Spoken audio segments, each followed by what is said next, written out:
Sexta-feira da sétima semana do tempo comum. Eu sou o Padre Pedro Paulo e começamos agora mais um programa, a Bíblia no Mundo de hoje. Bem, essa sexta-feira antecipa a primeira solenidade do tempo comum, a primeira de mais 3, denominada, ao fim do período pascal, do tempo pascal, o domingo da Santíssima Trindade. Nós então recolhemos-nos para escutar, já nessa sexta-feira, o Evangelho que inicia os relatos desse mistério tão tangível e complexo, mas indispensável, da identidade de Deus. Para esse domingo, a Igreja nos reservou o fim do Evangelho de São Mateus, como anteriormente nos reservara o fim do Evangelho de São Marcos. São Mateus capítulo 8, versículos 16 a 20. Naquele tempo, os 11 discípulos partiram para a Galiléia, em direção ao monte que Jesus lhes indicara. Quando o viram, adoraram-no, mas alguns ainda duvidaram. Jesus aproximou-se e disse-lhes: todo o poder me foi dado no céu e na terra. Ide e fazei discípulos de todas as nações, batizando-os em nome do Pai e do Filho e do Espírito Santo, ensinando-os a cumprir tudo aquilo que eu vos mandei. Eu estou sempre convosco até o fim dos tempos. Veja que beleza esse pequeno texto de conclusão com o envio dos discípulos. Como também lemos em São Marcos, e com uma outra expressão muito rica: sereis minhas testemunhas, de São Lucas 24, de todas essas coisas, em Jerusalém, na Samaria e na Palestina, até aos confins do mundo. Que para ele significava imediatamente Roma, como descreve o livro de Atos. Pois bem, do que se trata? Da afirmação de que o fundamento da fé, que é a doutrina cristã, tem como princípio a plena revelação de Deus.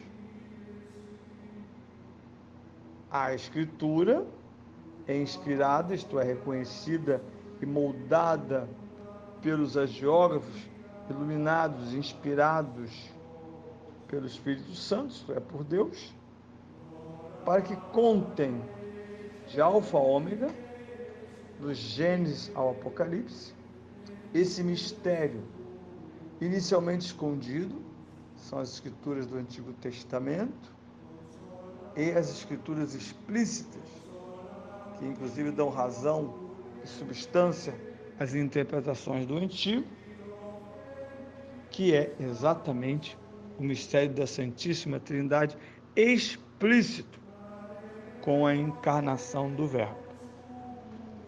Por isso, no último dos 4 evangelhos, São João não hesita em começar o seu evangelho afirmando: Jesus de Nazaré, isto é, a carne, foi habitada pelo Verbo, e o Verbo se tornará carne, egênito. Uma unidade que no quinto século a Igreja do Concílio de Calcedônia vai chamar de unidade de duas naturezas, unidade perfeita, numa só pessoa, que é o Filho, Jesus de Nazaré, sem confusão e sem distinção. Beleza de fórmula.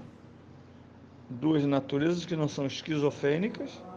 Ora ele é como o Dr. Hyde, o monstro, ora ele é bom humano, mas é um Deus irado, ora ele é um Deus bom, mas com uma naturezazinha ruim, a besta. Não.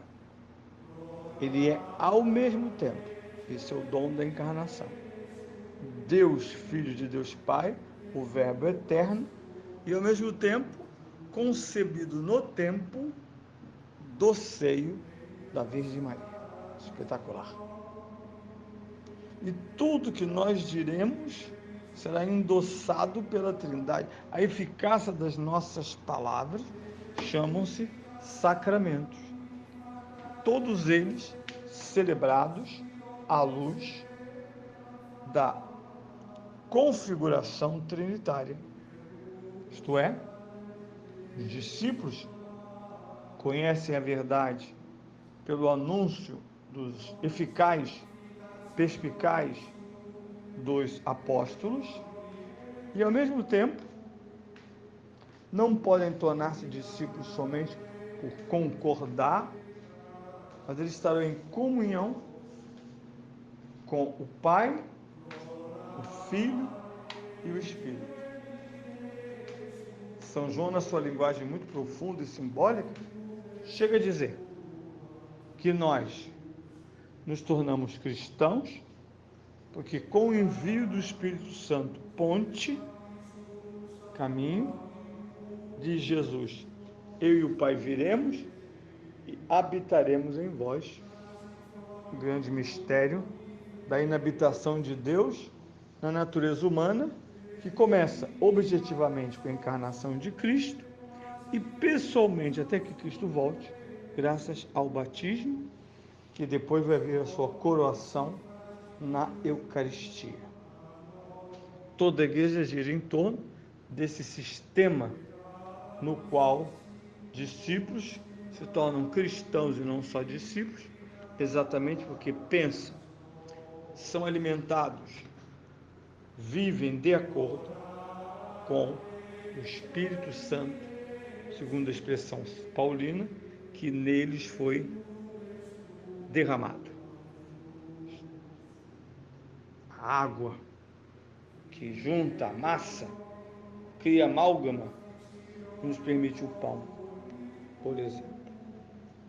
Ora, a festa de hoje, portanto, implica que não somos somente mais criaturas de Deus amadas, como sempre o fomos. São João insistiu num dos últimos domingos da Páscoa, Deus nos amou primeiro. E o Evangelho de São João reafirma isso no capítulo 15. Não fostes vós que me escolheste, fui eu quem vos escolhi e enviei para produzirdes muito e bons frutos. Muitos e bons frutos. Portanto, não é a celebração de uma ideia. E os dois modelos que querem afirmar que há um só Deus em três pessoas, esse sistema cobre duas linguagens. Cada uma completa a outra. Aquela do sistema grego, que os ortodoxos rezam dizendo ao Pai,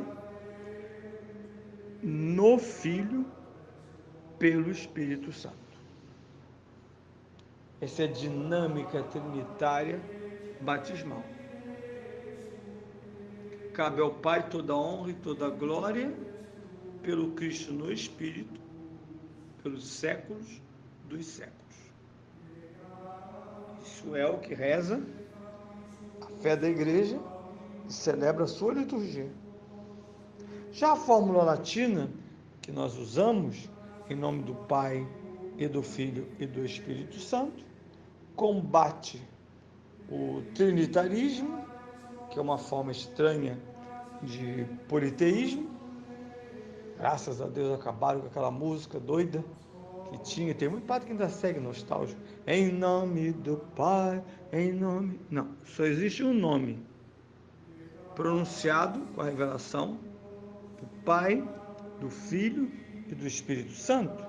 São três deuses, são três pessoas no único Deus, com características e missões diversas e que concorrem entre si, porque, como diz o credo niceno-constantinopolitano, falando do Espírito Santo. Primeiro remete o Espírito Santo à sua fase trinitária escondida, ele que falou pelos profetas, e depois diz, e com o Pai e o Filho é adorado e glorificado. Mas primeiro é isso, depois é que vem a sessão da falou pelo Espírito Santo. Então perpassa toda a Escritura, do Gênesis ao Apocalipse, a revelação que apresenta primeiramente o monoteísmo e depois o mais bonito cristão, que é o monoteísmo trinitário. E essa festa de hoje, essa solenidade, ocorre porque, com o fim e o encerramento da revelação cristã por Jesus Cristo, não há mais nada a ser ensinado, conhecido e amado, senão que a Trindade é fonte e destino da humanidade.